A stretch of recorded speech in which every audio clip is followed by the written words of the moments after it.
Ya, sahabat keluarga, sorry banget kayaknya sinyalnya terputus. Aku nggak tahu apakah sinyal di Kelapa Gading atau sinyal di tempatnya Kak Retno. Kita coba ulang lagi sambil manggil Kak Retno. Sebentar ya. Kita ngebahas tentang ibu bekerja versus ibu rumah tangga. Kita sambil coba lihat apakah Kak Retno sudah kembali join. Ya, sedikit review. Jadi tadi ngebahas tentang sering banget banyak perdebatan tentang di mana sih peran atau panggilan perempuan yang paling benar, seakan-akan hanya ada dua pilihan nih untuk berkarir atau stay at home gitu ya sebagai ibu rumah tangga. Nah, kondisi ini akhirnya sering membuat perempuan-perempuan yang berada di dua posisi ini akhirnya saling merasa dirinya yang lebih baik daripada perempuan lainnya. Nah, ini sangat disayangkan. Tadi agak keputus dan ini Kak Retno sudah join lagi. Tadi Kak Retno sempat share bahwa sebenarnya ngomongin tentang panggilan di dalam keluarga ini adalah tentang pembagian peran ya. Coba kita panggil Kak Retno. Semoga sinyalnya bersahabat.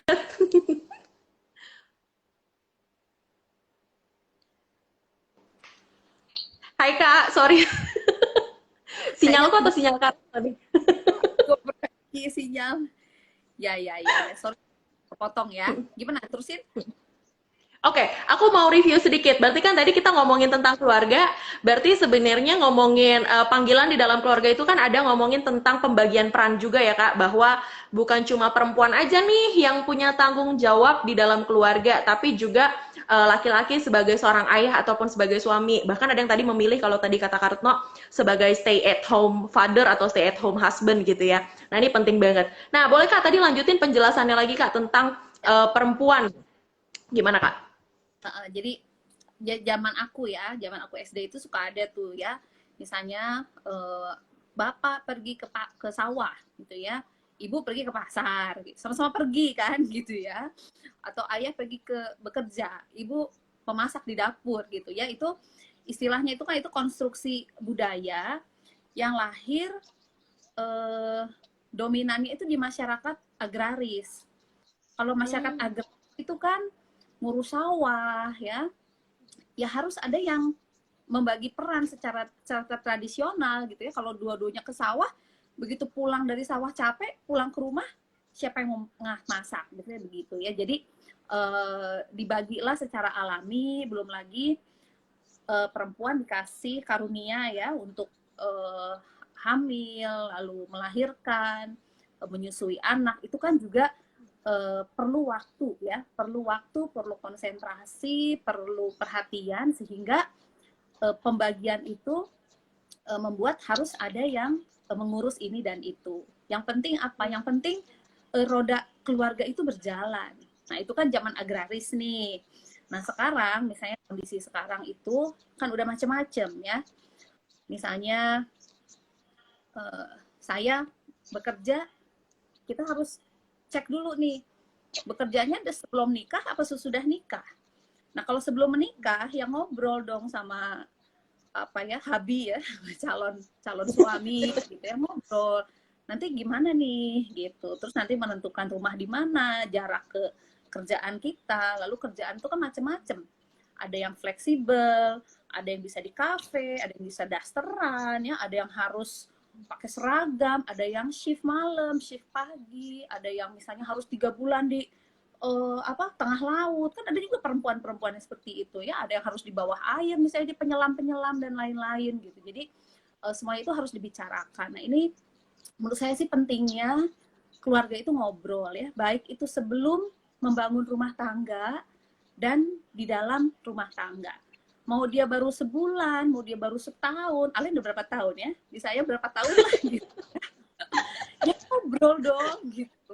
Masa diem-diem baik ya nggak sih gitu. Berumah tangga itu kan kita merencanakan masa depan ya, termasuk keuangan, termasuk keturunan ya, termasuk liburan, termasuk kita mau utang kemana, siapa yang nyicil, itu kan kita bicarakan gitu. Sehingga bagaimana kita mencukupi supaya gini, supaya kita tuh enjoy ya. Saya kan memperhatikan lah ya, belajar dari aktivitas teman-teman di Family First itu kan supaya kita itu enjoy ya dalam berumah tangga ya, bisa enrich gitu satu sama lain, kita bisa cherish life. Ya, hidup itu kan sementara ya, masa hidup sementara terus kita nyusahin orang atau disusahin orang, kayaknya nggak happy banget rumah tangganya ya, jangan. Karena itu banyak ngobrol, kenali karakter pasangan, kira-kira pasangan kita itu cocoknya gimana sih gitu ya, sehingga kita bisa tetap menjalani passion kita, misalnya yang bekerja, atau misalnya aduh saya lebih, aku punya temen loh, dia tuh mau cita-cita menjadi ibu rumah tangga, padahal dia S1 gitu ya, dia kuliah gitu ya, tapi kerinduan dia itu bukan karir, bukan tampil di depan, tapi dia pengen jadi ibu rumah tangga. Terus aku tanya kan, terus kenapa lu kuliah? Ya biar gue pinter, dia bilang gitu. Jadi gue mau pinter supaya gue bisa ngajarin anak gue ntar gitu ya, atau gue bisa ngatur rumah tangga gue dengan baik gitu. Makanya gue sekolah, makanya gue kuliah. Tapi ujung-ujungnya dia tetap pengen jadi ibu rumah tangga. Menurut aku keren banget gitu ya. Iya. Jadi ya semua itu harus didiskusikan ya, supaya nggak jadi tarik-tarikan nih. Tadi yang mana juga bekerja itu bagus gitu ya, atau bekerja itu. Terus ada juga teman ibu rumah tangga suka bilang sama saya ya, nggak enak deh jadi ibu rumah tangga, nggak pernah dandan katanya gitu ya. Lucu. Ya kenapa? Apa urusannya ibu rumah tangga dengan dandan? Kan dandan. Dan kamu dandan aja. Ya, jangan lah baru dia heboh gitu ya. Justru itu harus kita ubah gitu ya mindset kita. Mau kita di rumah juga kita tampil manis, menyenangkan, segar untuk diri kita. Lalu yang penting juga mungkin sekarang kalau misalnya di rumah tangga itu ada anak ya. Anak itu kan butuh figur ya, butuh nilai, butuh apa ya, sentuhan. Jadi kalaupun bapak ibunya bekerja seperti saya gitu ya, saya bekerja, aktivitas saya di luar rumah, tapi kan anak ini nggak mungkin sendiri gitu ya. Dia harus ada teman. Nah itu tanggung jawab kita untuk menyediakan teman. Tidak bisa menggantikan orang tua, tapi setidaknya dia ada untuk menjaga anak gitu ya, menjaga anak saat kita di luar rumah. Tapi kalau kita udah sampai rumah, ya sepenuh pikiran, sepenuh perasaan, udah itu handphone udah disimpan aja deh gitu ya, jangan sibuk lagi sama diri sendiri, tapi tanya PR anak kalau dia sudah sekolah, tanya main apa, makan apa kalau dia belum sekolah, main, ya itu dia namanya quality time. Dan itu berat dan sulit ya, tapi kalau kita mau saling membantu sama pasangan kita, apa sih yang sulit gitu ya. Tapi kalau masing-masing masih naruh ego bujangannya gitu ya, ego masa-masa kita single, ya pasti akan ribut ya, berantem, nggak cocok. Jadi semakin kita mengenal diri kita, pasangan kita, pasti kita bisa. Itu dulu deh. Wah, ini menarik nih sahabat keluarga nih, ada beberapa hal nih ya yang tadi udah disebutin sama Kak Retno nih ya. Hal yang pertama nih, ternyata ngomongin tentang quotes and quotes, dikotomi peran perempuan itu ada di rumah, itu ternyata bukan ngomongin tentang budaya yang gimana-gimana ya, tapi karena apa ya nyebutnya ya, sistem pada masyarakat agraris yang tadi harus berbagi peran. Jadi memang garis bawahi itu adalah garis bawahi tentang pembagian peran. Jadi bukan masalah tentang laki-laki harus di luar, perempuan di dalam, tapi intinya tentang pembagian peran, siapa yang bertanggung jawab untuk mengambil peran sebagai pencari nafkah, siapa yang bertanggung jawab untuk mengelola rumah gitu ya. Terus ada lagi yang menarik tadi kalau ngomongin misalnya tentang bagaimana seharusnya kita nih sudah mendiskusikan visi-visi tentang apakah akan tetap bekerja ketika sudah memasuki dunia rumah tangga itu sejak sebelum pernikahan dilakukan gitu. Ini sangat menarik nih ya. Karena banyak banget yang kaget loh Kak. Beberapa kayaknya waktu itu juga ada yang pernah DM kayak misalnya, iya nih pas lagi masih pacaran sih kayaknya kuliah didukung, ngejar karir didukung, tapi begitu sampai mau baru mau nikah aja mertuanya udah bilang nanti kamu ini ya begini begitu begini begitu. Nah, ini bahaya nih. Jadi iya makanya dukungan apa namanya? dukungan lingkungan itu memang penting banget ya. Aku sih ya maaf ya nggak bisa nyamain semua, tapi ya aku bersyukur gitu ya. Aku ada di tengah-tengah keluarga besar yang saat ini ya, sampai saat ini sih kalau misalnya ada perlu apa gitu ya, selalu ada backup gitu ya. Nggak bisa nyerahin hanya kepada asisten rumah tangga, harus ada ya minimal gitu ya, ada mama aku kalau aku pergi lama, ada om tantenya anak-anak gitu ya, sehingga bisa nge-backup gitu. Nah cuman kan problemnya nih Len, nggak semua orang ada di lingkungan yang saling support. Nah itu rasanya jadi tantangan kita ya, gimana kita bisa tetap beraktivitas tapi anak atau tanggung jawab kita tuh nggak tercecer. Kalau di tempat-tempat yang udah keren kan misalnya ada penitipan anak gitu ya, itu juga mungkin bisa jadi solusi. Tapi di tengah pandemi rasanya banyak tempat-tempat penitipan anak kan ditutup ya. Biasanya kan ada di kantor-kantor tuh, misalnya ada, atau misalnya 20 lantai, dia ada di lantai berapa gitu ya untuk children care gitu. Nah itu tantangan baru aku rasa ya di pandemi ini, bagaimana keluarga itu tetap dia, karena kan gini ya, orang bekerja itu nggak hanya semata uang loh gitu ya, ada memang itu spesialisasinya dia, misalnya dia dokter anestesi itu ya, ibu-ibu ya perempuan gitu ya, mana kan anakku bisa operasi, aku banyak gue, ya juga ya, kalau si dokter ini terus nggak anestesi anak aku, nggak dibius gitu ya, jadi tergantung spesialisasinya juga, jadi jangan juga kita pikir perempuan kerja itu egois atau mata duitan gitu ya, nggak cukup dengan nafkah laki-laki. Memang ada, dia gifted gitu ya, dia punya kemampuan yang memang harus dia jalani. Misalnya dia jadi polisi lah, misalnya jadi anggota DPR gitu, dia jadi guru. Masa dia harus mengorbankan gitu ya orang banyak. Jadi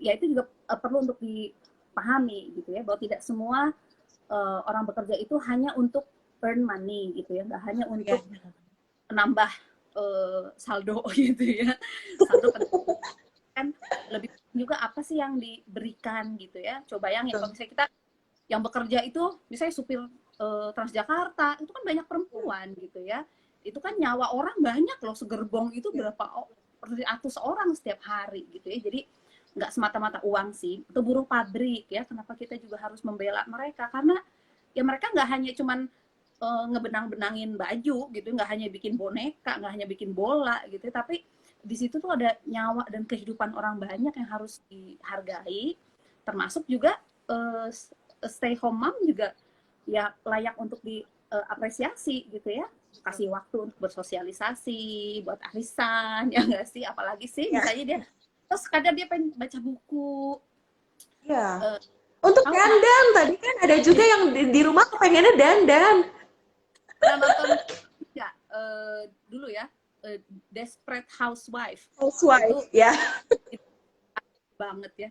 Dan hiburan itu kadang cuman dia pengen lari keliling komplek doang. Itu tuh udah me time gitu ya. Karena kan anaknya banyak, masih ada yang bayi. Dia nitip ke tetangganya yang bisa dipercaya supaya aku bisa run deh berapa keliling gitu. Nah itu kan pentingnya gitu ya.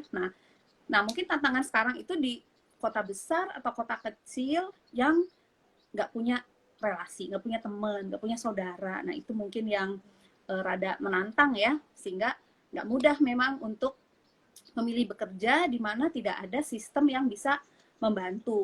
Misalnya satu apa dua atau masih kecil gitu ya, sehingga ya tentu akhirnya harus berkorban ya. Aku baru beberapa hari lalu tuh hari Minggu nonton film Kartini yang punya Hanung tuh ya. Itu kan juga banyak pilihan-pilihan yang sulit. Mungkin kita pikir, aduh jadi selir ya, jadi apa tuh, hanya untuk melahirkan anak misalnya gitu ya. Itu kan pesannya kita melihatnya sebelah mata. Tapi di balik itu ada pilihan-pilihan berat yang harus dijalani, yang harus dipilih ya, sehingga rela dimadu misalnya begitu ya, zaman dulu ya, zaman kolonial banget gitu.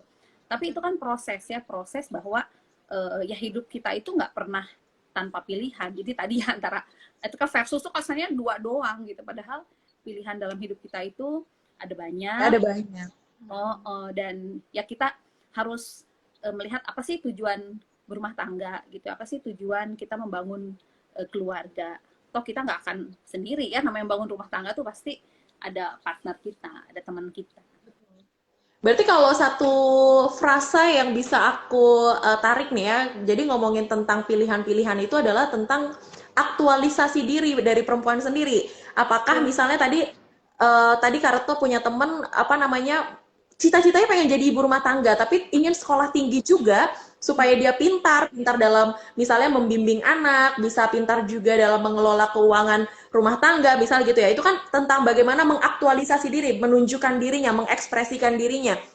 Tapi juga bagi para perempuan yang bekerja, ini bukan cuma perkara materialisme nih ya, bukan perkara ekonomi aja, tapi perkara tentang dia punya talenta, dia punya panggilan, dia punya passion yang ternyata juga bisa sangat bermanfaat bagi orang-orang di sekitar gitu ya, masyarakat, bagi orang lain gitu. Dan ini ngomongin tentang bagaimana perempuan punya peran. Nah, ini penting banget juga. Dan aku jadi tertarik tadi sama Kartno ya. Kartno kan bekerja, iya, jadi ibu iya, jadi istri juga iya, tapi juga dalam pekerjaan garis miring pelayanannya nih sebagai penanggung jawab anak-anak banyak banget, bukan cuma 1, 2, 3 gitu ya, adik-adik yang ada di Panti Asuhan Tanjung Barat nih Kak. Bagaimana nih Kak, tadi Kakak bilang nih bagaimanapun juga anak yang ada di rumah tetap harus didampingi dengan orang yang dipercaya, sebisa mungkin tetap dari ranah keluarga ya, misalnya neneknya atau om tantenya gitu ya. Nah, tapi gimana Kak supaya Kakak sendiri dengan kesibukan bisa tetap memiliki quality time tadi? Nggak pakai handphone di rumah, ya itu semua orang pasti tahu tuh. Tapi kan kadang-kadang kita tetap dapat panggilan darurat. Gimana tuh Kak? Ya itulah pentingnya apa ya, pengendalian diri kali ya. Ya ini juga proses ya, aku juga masih terus belajar ya. Namanya tugas itu kan harus dijalani, dan ya aku bersyukur anakku ngerti, ya mungkin seiring waktu kan dia makin besar. Awalnya juga dia nggak paham gitu ya, begitu aku bilang aku kan kerja, emang aku kerja katanya gitu, aku kan tugas, jadi tugas dan kerja tuh lain. Dia pikir aku kerja aja, selama ini aku mondar mandir tuh dia pikir aku ngapain gitu ya. Ya makin besar dia makin ngerti, makin ngedukung gitu ya. Bahkan kalau aku lihat nggak sadar sih, aku tuh suka cerita gitu, teman-teman di panti gini loh, misalnya yang SD atau yang SMA gitu, atau kadang dia nanya hari ini siapa yang bangnya Abu kan, siapa yang Abu marahin gitu. Aku nggak marahin tiap hari. Kesannya tuh aku dateng marah-marah gitu, padahal ya ada kalanya aku marah, kan seperti di rumah tangga gitu ya, namanya ngasuh anak-anak, ada kalanya kita marah, ada kalanya kita main, kita melucu gitu. Jadi ya itu tadi ya, selain kita ngobrol dengan pasangan, tentu dengan kalau kita ada anak ya, dengan anak jadi akhirnya dia akan terbangun pengertian gitu, terbangun pengertian, sehingga kalau dibilang Abu tugas dulu ya, kamu kerjain PR di rumah, nanti kita bahas tuh udah pulang gitu. Dan aku usahakan itu jam 5, setengah 6 tuh udah di rumah, supaya bisa bahas PR. Kadang gini, jangan kirim dulu ya, karena sekolah online ya kan lebih fleksibel ya, jadi jangan kirim dulu, nanti dicek dulu. Kadang-kadang namanya anak kan 0 lah jadi 6 gitu ya, ya gitu deh, angka 3-nya masih kadang-kadang suka terbalik gitu menulisnya. Ya itu perlu kontrol. Dan memang kalau di apalagi kita kerja sosial itu kan energi itu gede banget di luar ya. Aku belajar dari, ya aku juga belajar sih ya, sering mengakses ceramah-ceramah yang baik itu. Jadi saat kita misalnya 5 menit sebelum nyampe rumah itu, pikiran kita tuh udah harus diturunkan gitu ya. Energi kita, marah kita misalnya ya, stres kita, kadang-kadang kan hari belum berganti pikiran kita udah 3 hari ke depan gitu ya. Kalau perempuan kan terlalu banyak pikirannya tuh ya. Itu kita harus melatih diri kita, misal 5 menit sebelum nyampe rumah tuh udah pikirin anak, pikirin happy, pikirin kamar tidur, pikirin mandi enak gitu ya. Jadi begitu nyampe rumah tuh jangan emosi kita di tempat kerja atau di jalan misalnya ya, aku nyetir sendiri ada orang nyebelin terus kita ketemu anak dilampiaskan ke anak, itu juga kurang baik gitu ya, atau ke siapapun lah gitu ya. Jadi itu latihan sih, latihannya nggak sebentar. Jadi kalau dibilang hebat, nah ini dia. Sini. Yes. Nah, itu proses ya, proses juga, sehingga apapun kalau kita bisa manage itu. Dan apa ya, kadang-kadang di tengah-tengah kesibukan itu harus ada hari, aku kan ada hari off-nya ya, itu harus bener-bener diambil. Walaupun kita cinta pekerjaan kita, kita menaruh banyak harapan di pekerjaan kita, kita tetap kalau ada hari off, hari libur, itu memang harus libur. Apalagi pekerja sosial katanya harus 3 bulan loh idealnya tuh. 3 bulan tuh Coba free. aku infoin ya sama ini ketua yayasannya Family First. Kalau 3 bulan. Karena kita berhadapan dengan manusia ya, dengan problem orang gitu ya, dengan masalah orang, itu kan kesannya kita menerima hal-hal negatif gitu ya dari orang lain, dan itu tuh toksik gitu ya, toksik buat kita. Ada penelitian sih teman-teman yang udah canggih-canggih ya di dunia pelayanan sosial itu bisa menyebabkan sakit ya, yang suka asam lambung, yang suka nyut-nyutan kepala. Nah itu mungkin harus off memang dari pekerjaannya. Kadang susah ya, kita kan karena misalnya orang lain, kita memperhatikan hidup orang lain, nggak mungkin kita lepas tangan. Tapi satu sisi kita harus bikin hal yang tegas bahwa aku juga mau sehat dong gitu ya, aku juga mau nggak terlalu akhirnya kemakan sendiri ya gitu ya. Dan itu pola yang harus kita atur sih menurut aku ya.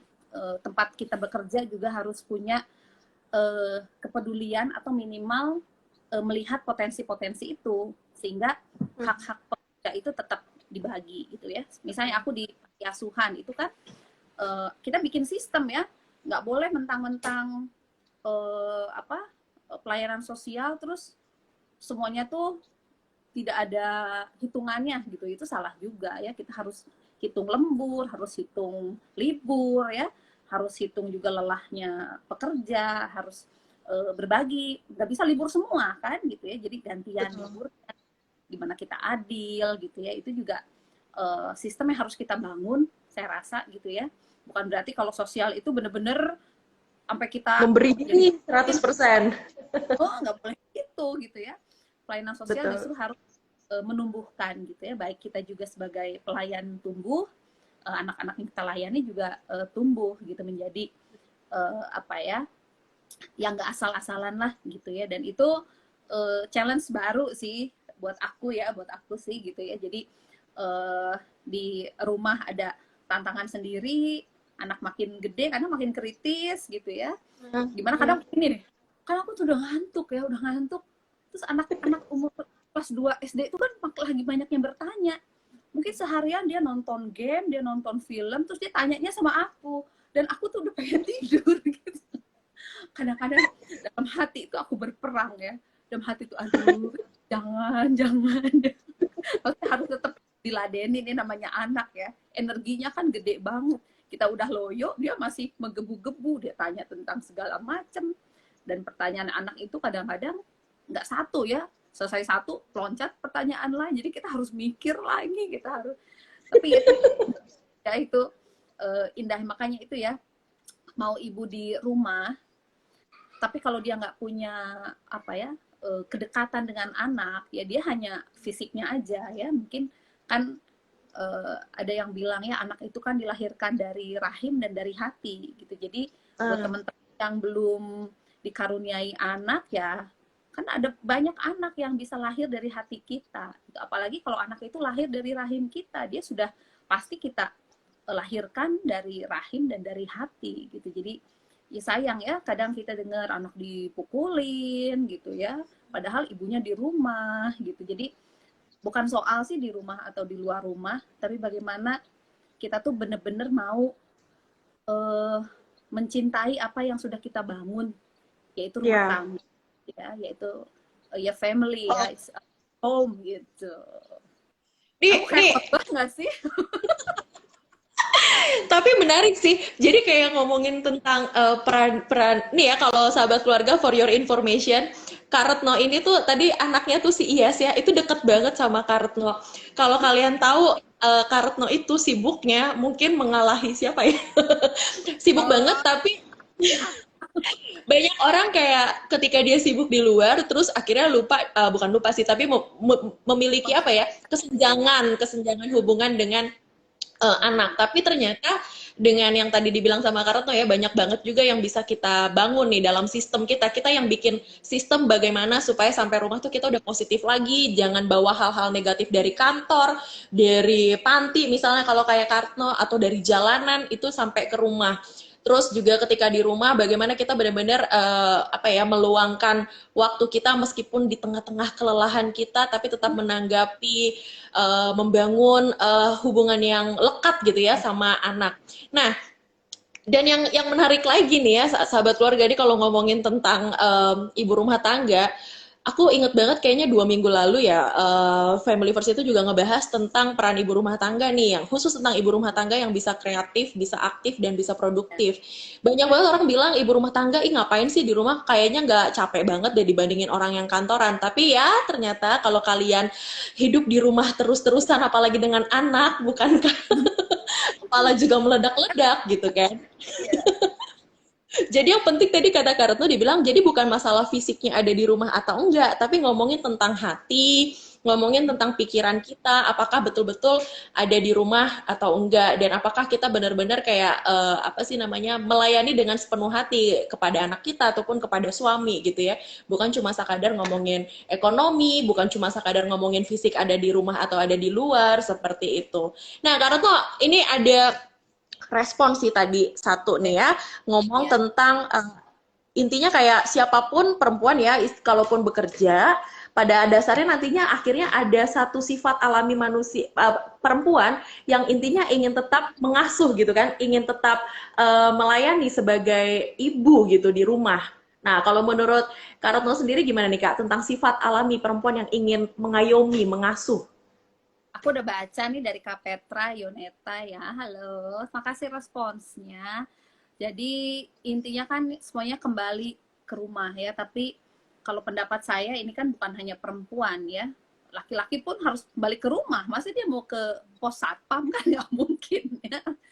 Ketika laki-laki pulang ke rumah dia menjadi bapak rumah tangga gitu, yang cuci piring, yang mau pas buah gitu ya, nyuapin anak. Kenapa? Atau anak-anak dia kan gitu ya, bersihin rumput kan itu rumah-rumah dia gitu ya.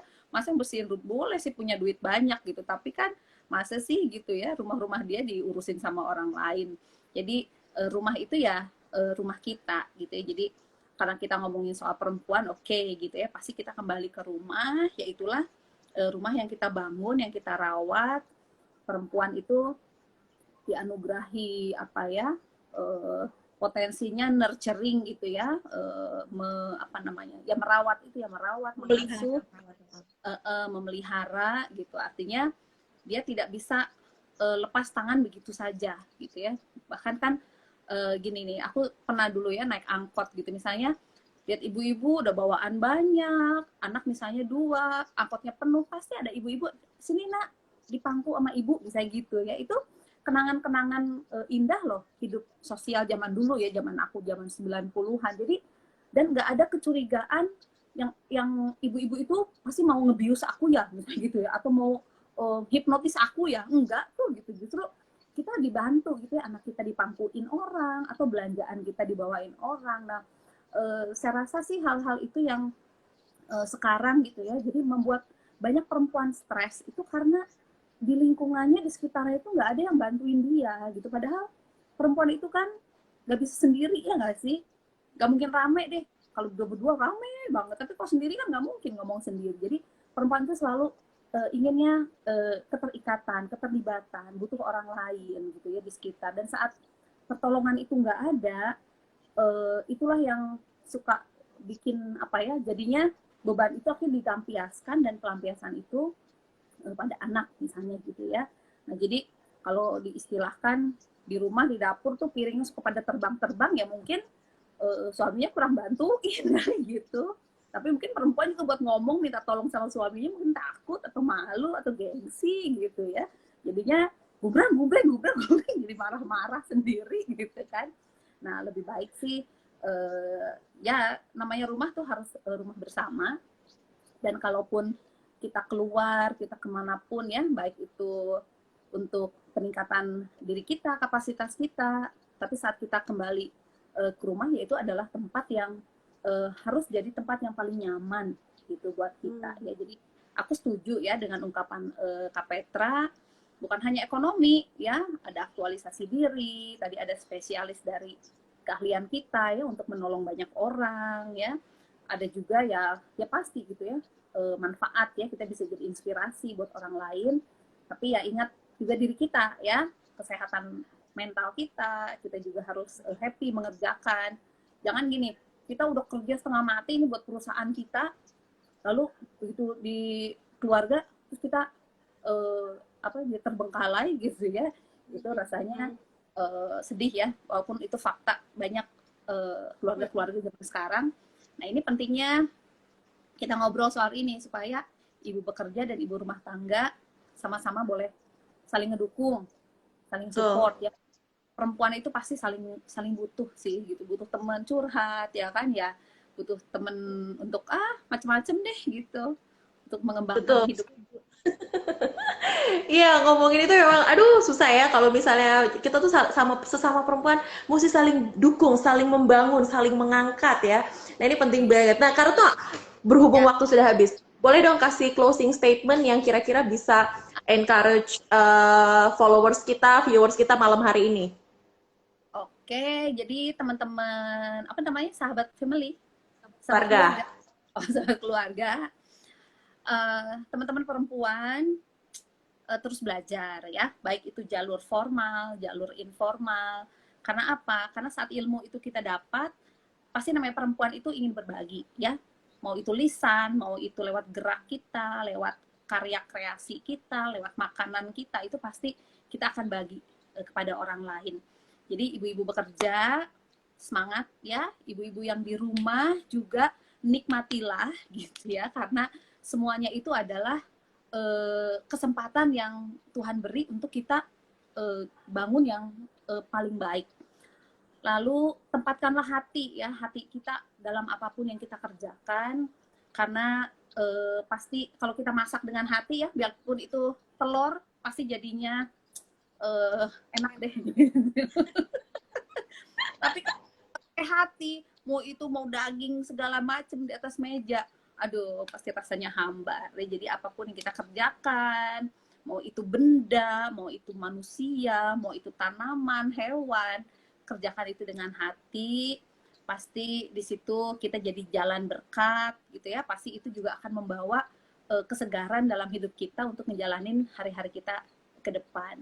Itu aja Alen dari aku. Terima kasih.